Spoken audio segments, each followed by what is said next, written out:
where we're going to be looking at the structuring of the educational sector, and we're going to be speaking with education managers across the board of associations, and of course looking at the disarticulation of schools, the 6334 system, that started like 2 decades back.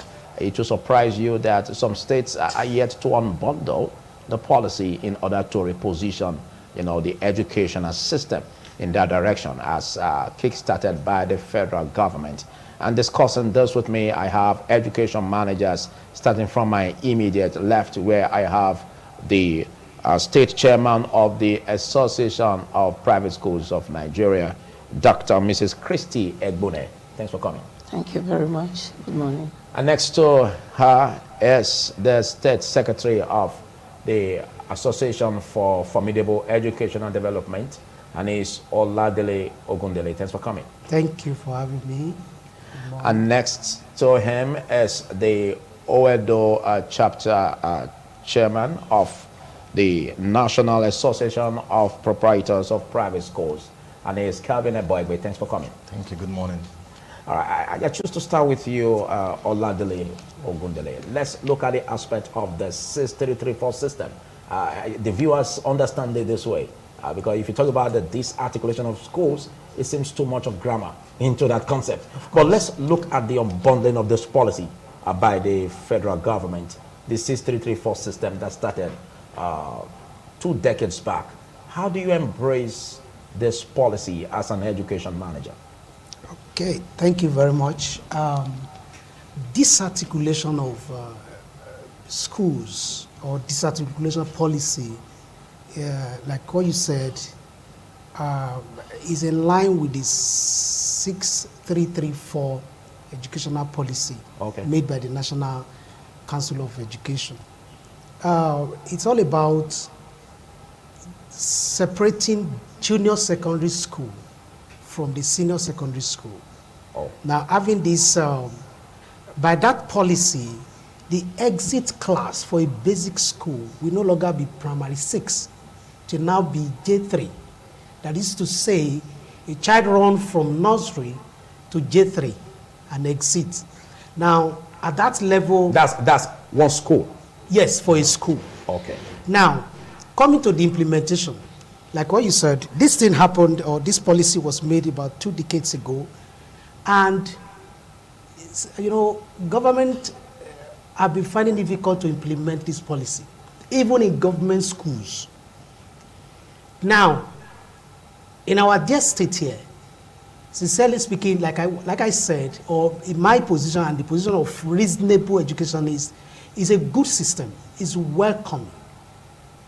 But if it takes Edo State government, for example, 20 years to start the onboarding, you don't expect private schools. Last year, September, it may interest you that there was a policy review at Government House. We were there, were invited by this present Honorable Commissioner for Education, Dr. Joan. Now, and in that meeting, really, these policies were brought up, and it was welcome. We now said, okay, let there be time given, because by implementation, it means these schools have to get another location for SS1 to 3. Okay, so that means there will be another location? Yes, another location. Because it's a separate school entirely? Yes, different. Okay. Separate school. So that means why we've been having this issue not coming up to limelight, in other states? Yes, same thing, same thing. Education is a social service.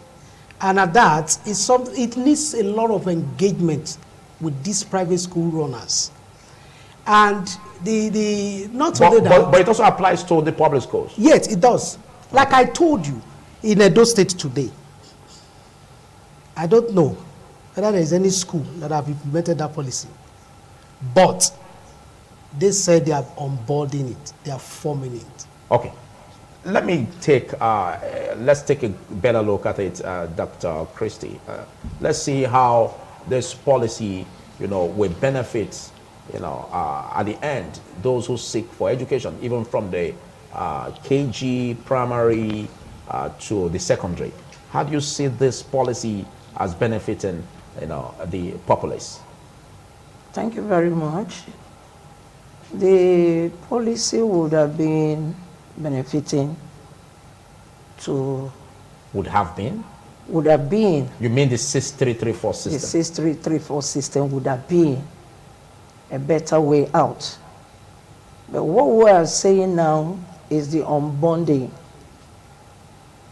of this policy, which becomes a difficulty in all the educational sectors. Government will come out at a particular time to lay out a policy. To implement it becomes another dicey way of approach that we don't no longer understand. But for the private school sectors, we are always eager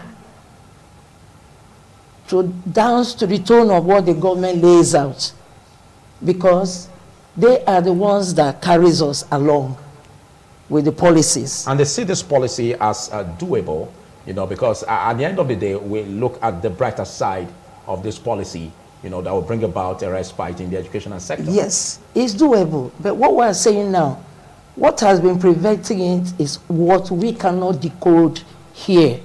And it has become a very difficult way of not even accomplishing or coming up with what is required as of today. Because every day things are improving. And these educational policies, either they come up with 6334 system, or they come up to say 93, those things. So this disarticulation policy, find out why it has not been implemented. Okay. You said over 2 decades ago. So there is a knot inside there. And we want to find out, as we are here, to see if we can. Thank you, Dr. Christy Egbune. Now, let's go back to you, Kevin Eboigbe. We have this whole issue surrounding the government clamping down on unregistered schools in Edo State. And I got the reports and I saw that it's going to be starting from the month of August. Yeah. Yes. Now, is it connected to this unbundling of the policy? Yeah, of course. Sometime last year, we had a meeting with the governor in Government House, just like Mr. Dele talked about. And these policies, we had a policy review, and we talked about a whole lot of stuff at that meeting. Talking about climbing down on unapproved schools or registered schools, yes, it's tied to it, because what the state government is trying to do is to restructure the educational system in Edo State. Yes. And for us, according to the 6334 system. Yes. In line with it. Yeah. And for us as and which is an enviable yes, very well drive. But yes, it's an enviable drive. But it seems the private schools are not ready for it. No. That's not the issue. But what we are trying to say, or what we are saying, is that we need to be carried along. Now, when it comes to policy formation and policy implementation and all that, let it not be an issue of we just wake up every morning to one news or the other. We are stakeholders. So talking about climbing down on registered schools and all of that, we should be carried along. But do you agree that there are some schools that are not even up to the standard of opening their doors to people to come for knowledge? True. Because when it comes to having a citadel of learning, a lot needs to be done in that practice. True. Yes. We've seen schools that just start off, and instead of inculcating values in the children, they do the otherwise. So what is your plight in this direction in tackling such schools that are in the fold of your sector? Now, when you talk about, yes, there are schools that are not even supposed to exist in the first place. Obviously. But the truth remains that these schools are even being backed up by governments and its agencies. Nobody can just wake up and, establish a school without one or two persons, or without making inquiries or talking to one or two persons, as the case may be. We have always been talking about this whole issue about unregistered schools, and say there needs to be a plan, there needs to be a structure, there needs to be, the government needs to work with the unions. Now, when someone wants to cite a school or you want to establish a school, there should be procedure, there should be people to talk to. But you know, all of that is not, it's not on ground. So somebody just wake up, either as a pastor or as a graduate and all that, unemployed, and he has a 3-bedroom flat or wherever he starts up a school. He starts up a school? Yes. We see that everywhere. He doesn't even know who to talk to in the first place. So what we are saying is this, that we are not competing with government. We are complementing government in ensuring standard. And we are saying that government and the unions should meet. Let's sit down and look at this problem. For instance, if you want to have a school, you can't have a school on top of another school. You can't have a school on top of another school. And we are in the field. Government is not there. So let's have a roundtable talk and say, okay, which are those, those schools that are not up to standard, okay, that we need to close. All right. Which are those schools that we need to even give time, to upgrade. Do you understand what I'm saying? Because the fact is that a room was not even built in a day. So we want to work with governments. We want to sit down with them and look at these issues. It's not enough to say we want to close down schools. Government has not really come out to tell us what they really want to do. Because by the time you say you want to close down unregistered schools, what about the approve? All right, thank you. Let's approach this 6334 system. Okay. And let's see the challenges that you may also spot in respect of passing these educational values the way it's been tackled, looking at the 6334 system. Do you see any challenge, that would also, that should be looked into by the government outside this complaint?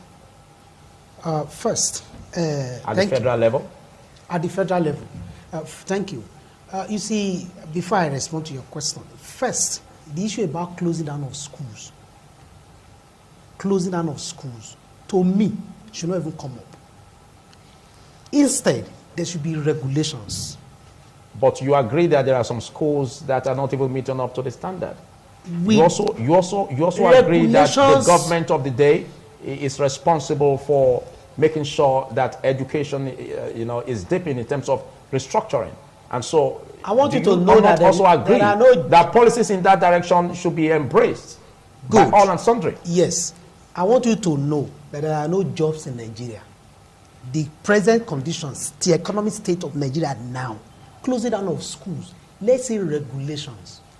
Regulations will do one or two things. Let me just give you one or two of the things. One, if a school is running from ECCD, ECCD is Early Child Development Education, Early Child Care Development Education. That's what we call KG. Now, if a school is running from that to SS3, you just regulate. Oh, your facility cannot take this. Your facility can take this. Then you stream them. Instead of... But that is being regulated already. No, it's not. It's not. That's what we're here. Implementation is what we are saying. It's not. Okay. Then coming to this 6334 system is a good one. Like I said, in developed world, once a child gets to grade 9, what we are calling J3 now, a bit mature, that is a teenager. Now, he or she can have a choice of either go for skill acquisition. Yes, of course. Or proceed to college, which we now we'll call SS1 to 3. Or then from there to higher institution. And that's what His Excellency is. Actually, if you look at the posture the policy of the governor, okay, that is his mind, which is very fantastic. It's his mind. Okay. The establishment, the executive order signed by His Excellency establishing the quality assurance is a welcome one. The profile and the antecedents of the Dr. Okosun, the Dr. Rosny Okosun, the DG of the quality assurance, fantastic. What are we saying? We are not against, like what is my colleague saying. We're not against. You are not against. You are speaking for yourself. You are not against. Yeah, no, okay. It's a coalition. We are together. We are not against government policy. In fact, Dr. Joan, this present Honorable Commissioner of Education, have been very welcoming. That's the truth. The first meeting we had in our office, stakeholder meeting we had in our office, I made one statement to her. I said, from what I've seen in you, you are, I said, when there is a way, you are willing. Okay. There will be a way.